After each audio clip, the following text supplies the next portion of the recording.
우리가 그를 놓치게 된다면 얼마나 안타까울까.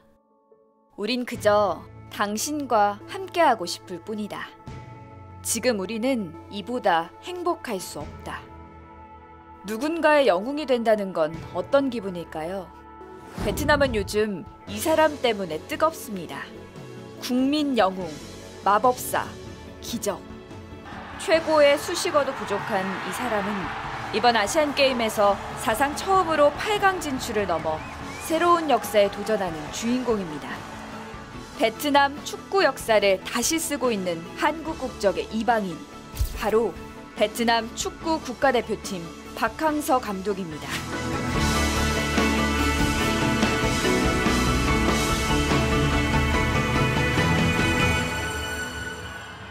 지난 19일 인도네시아 자와바라주 위바와 묵티 스타디움. 종료 휘슬이 울리는 순간 베트남 축구 팬들의 환호와 함성이 경기장을 떠나갈 듯 울렸습니다. 2018 자카르타 팔렘방 아시안게임 조별리그 D조 3차전. 파키스탄과 네팔을 연파하고 16강 진출을 확정지은 베트남이 유력한 우승 후보로 꼽히는 일본을 1대0으로 격파한 순간이었습니다. 베트남 축구대표팀이 23세 이하 경기나 A매치에서 일본을 꺾은 건 이번이 처음입니다. 3경기 6득점 무실점의 놀라운 기록. 그 중심에는 박항서 감독이 있었습니다. 박항서 감독이 처음부터 환영을 받았던 건 아닙니다. 지난해 10월 11일 박항서 감독이 베트남에 처음 왔을 때 여론은 차가웠습니다. 베트남 대표팀의 10번째 외국인 감독이 된 그는 베트남 사람들에게는 이름 없는 한국인에 불과했습니다.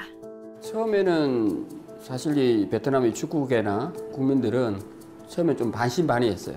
사실 유럽에 아주 저명한 축구 감독을 모시기를 원했었는데 왜 하필 아시아냐, 또 왜 한국계 감독이냐, 거기에 대한 어떤 사실 불만들이 많았죠. 베트남은 지금까지 단 한 번도 올림픽이나 월드컵의 예선 문턱을 넘지 못했습니다. 피파 랭킹 102위.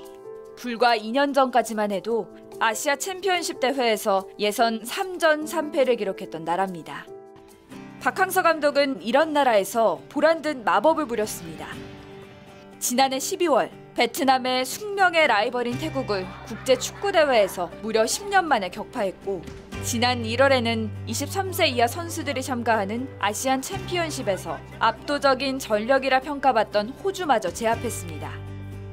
믿을 수 없는 경기 결과에 베트남 축구 팬들은 입을 다물지 못했습니다. Sau khoảng 3 tháng cầm quân thôi, ông ta đã trở thành huyền thoại rồi. Chỉ trong một thời gian rất là ngắn thôi, và không có cái mỹ từ nào có thể đánh giá được cái tài năng của vị huấn luyện viên này. 박항서 매직이란 말이 베트남 사람들의 가슴에 스며들던 순간이었습니다. 카타르를 꺾고 결승에 오른 다음 날, 베트남 호치민 시내는 마치 2002년 여름의 서울 같았습니다.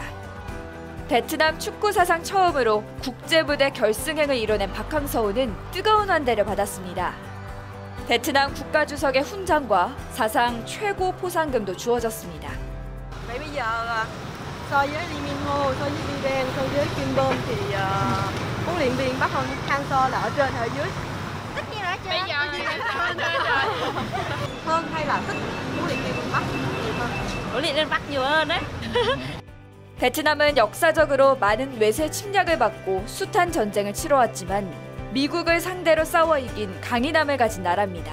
본인이 원하지 않는 것에 대해서는 결코 실행을 하지 않는 전통, 강인함 이런 것들이 베트남인들의 젊은 층들 사이에서 강하게 남아 있습니다. 베트남인들의 그런 강인함을 뛰어난 경기력으로 승화시킨 것이 박항서 리더십이라는 평가입니다. 권위보다는 친근함으로 선수들에게 다가간 박항서 감독. 이런 모습은 2002년 우리의 기억에도 남아 있습니다. 히딩크 감독의 조력자로서 월드컵 4강 신화를 이뤄낸 주역. 골을 터뜨린 황선홍 선수가 박항서 코치에게 달려가 안기던 모습은 많은 이들의 가슴을 울렸습니다. 하지만 그 후 조국에서 그는 영웅으로 불리지 못했습니다. 2002년 월드컵 직후에 열린 부산 아시안게임에 대표팀 감독으로 부임했지만 2달 만에 경질됐습니다. 동메달에 그친 성적이 표면상의 이유였지만 박항서 감독이 비주류 대학 출신인데다가 축구협회와 마찰을 겪은 게 원인이라는 주장도 나왔습니다. 박항서 감독도 한 언론과의 인터뷰에서 개인인 감독과 조직인 협회가 맞선다면 개인이 이길 수 없다. 앞으로 축구협회와 관련된 일은 절대 할 마음이 없다고 말하기도 했습니다. 경질된 박항서 감독은 시련의 세월을 견뎌야 했습니다. 이듬해 포항 스틸러스에서 감독도 아닌 코치직을 맡아 후배인 최순호 감독을 보좌했고 2년 뒤 갓 창단한 경남FC 초대 감독으로 자리를 옮겼다가 상주 상무 감독을 끝으로 K리그를 떠났습니다. 지도자로는 성적이 준수했지만 그에게 손을 내민 곳은 없었습니다. 그리고 2017년 박항서 감독은 외국인 감독의 무덤으로 불리던 베트남으로 향했고 1년 만에 베트남 국민 영웅의 반열에 올랐습니다. 박항서 열풍이 우리에게 남다르게 다가오는 이유는 또 있습니다. 월남전으로 잘 알려진 1960년대 베트남 전쟁. 한국과 베트남은 서로에게 총을 겨눴습니다. 전쟁이 끝나고 수교를 맺은 지 26년이 흘렀지만 두 나라 사이에는 아직 아물지 않은 상처가 남아 있습니다. 지난 4월에는 한국을 찾은 베트남인들이 과거 한국군이 베트남 땅에서 민간인을 학살한 것을 사과하라며 시위를 벌이기도 했습니다.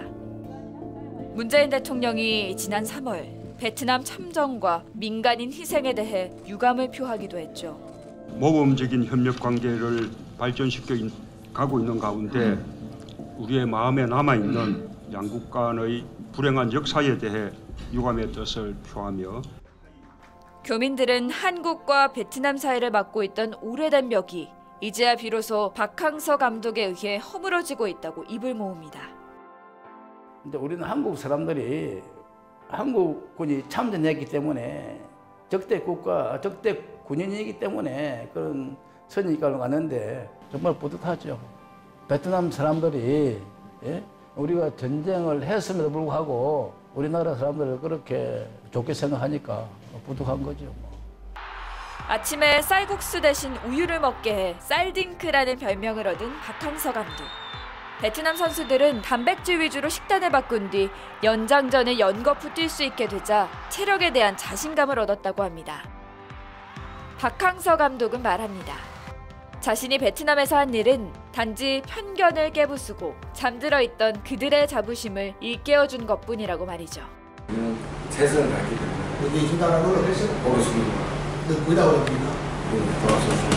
Chúng ta là những cầu thủ Việt Nam. 우리는 최선을 다했기 때문에 Vì chúng ta đã nỗ lực hết sức, 자부심 없습니다. chúng ta nên 지연, 학연, 유명세를 걷어내고 선수들의 마음을 들여다보는 감독. 그리고 그런 감독에 대한 베트남 선수들의 믿음. 쌀딩크의 신화는 여기서 만들어진 게 아닐까요? 어쩌면 쌀딩크는 비단 베트남뿐 아니라 우리에게도 절실한 존재가 아닐까요?